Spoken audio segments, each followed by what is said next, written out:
तच्छञ्जो राहुर्णीमहे घातं यज्ञाय घातं यज्ञपदये दैवी स्वस्तिरस्तु नः स्वस्तिरमानुषेभ्यः ऊर्ध्वञ्जिकातु भेषजम् शन्नोऽस्तुद्भिपदे शञ्चदुष्पदे ॐ शान्तिः शान्तिः शान्तिः। सहस्रशीरुषा पुरुषः सहस्राख्यः सहस्रपाद स भूमिं विश्वतो वृत्वा अत्यतिष्ठद्दशाङ्गुलम् पुरुष एवेदगं सर्वम् यद्भूतं यच्च भव्यं उतामृतत्वस्येशानः यदन्नेनातिरोहति एतावानस्य महिमा अतोऽध्यायागुश्च पूरुषः पादोऽस्य विश्वाभूतानि त्रिपादस्यामृतं दिवि त्रिपादोद्व उदयपूरुषः पादोऽस्येहाद्भवात् पुनः ततो विश्वं जक्रामत् आशनानशने अवि तस्माद् विराड जायत विराजो अधिपूरुषः स जातोऽत्यरिष्यत पश्चात् भूमिमधो पुरः यत्पुरुषेण हविषा देवा यज्ञमतन्वत वसन्तो अस्यासीदाद्यम् ग्रीष्मैद्म शरद्गविः सप्तास्यासम्परिदयः त्रिसप्तः समिदः कृतः देवा यद्यज्ञं तन्वानः अबद्धन् पुरुषं पशुं तं यज्ञं बर्हिः प्रौक्षन्न पुरुषं जातमग्रतः तेन देवा अयजन्त साध्या ऋषयश्च ये तस्माद्यज्ञात् सर्वहुतः संवृतं वृषदाद्यं पशुगुस्थागुश्चक्रे वायुव्यान् आरण्यान् ग्राम्याश्च ये तस्माद्यज्ञात् सर्वहुतः ऋतः सामानि जग्निरे छन्दागुंसि जग्निरे तस्माद् यजुस्तस्मादजायत तस्मादश्वा अजायत ये केचो भयादतः गावो हि जग्निरे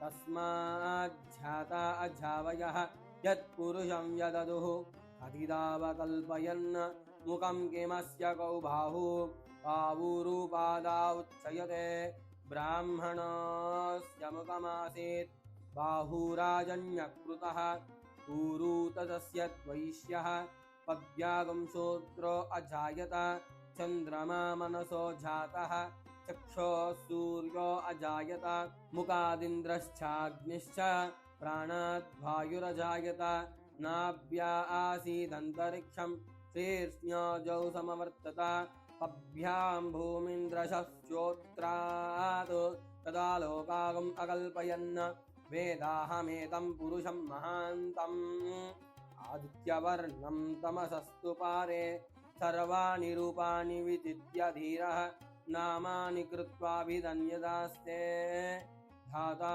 पुरस्ताद्युमत्यहार शक्रप्रविद्वान् प्रविशश्चतस्र तमेवं विद्वान् अमृत इह भवति नान्यपन्था अयनाय विद्यते यज्ञेन यज्ञमयजन्त देवाः तानि धर्माणि प्रथमान्यासन् ते हनाकं महिमानः सञ्चते यत्र पूर्वे साध्या सन्ति देवाः अभ्यः सम्भूतः पृथिव्यैरसाश्च विश्वकर्मणसमवर्ततादि तस्यात्त्वष्टा विदुद्रूपमेति तत्पुरुषस्य विश्वमाजनामग्रे वेदाहमेदं पुरुषं महान्तम् आदित्यवर्णं तमसः परस्तात् तमेवं विद्वान् अमृत इह भवति नान्यपन्था विद्यते यनाय प्रजापतिश्चति गर्भे अन्तः अजायमानो बहुधा विजायते तस्य धीरा परिजानन्ति योनिम्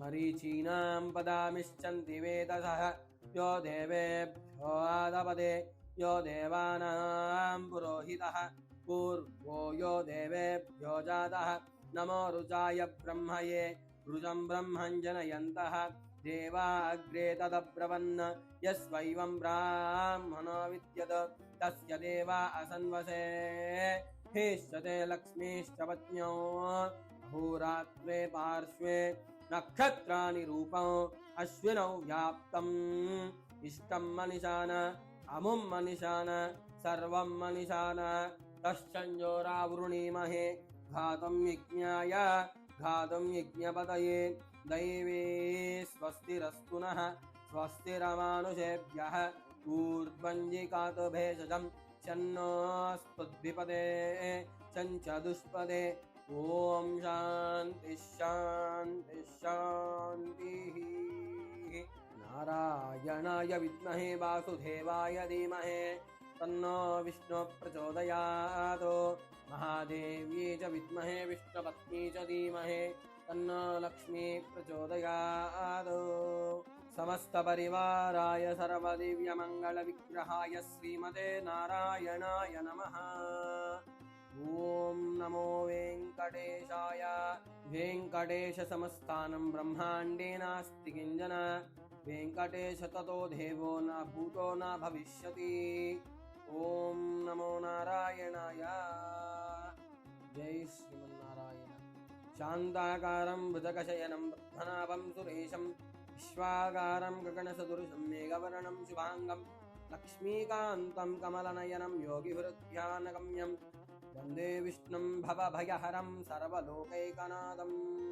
ॐ लक्ष्मीं क्षीरसमुद्रराजतनयां श्रीरङ्गधामेश्वरीं दासीभूतसमस्तदेवमयितां लोकैकदीपाङ्कुरां समस्तपरिवाराय सर्वदिव्यमङ्गलविग्रहाय श्रीमते नारायणाय नमः। ॐ नमो नारायणाय।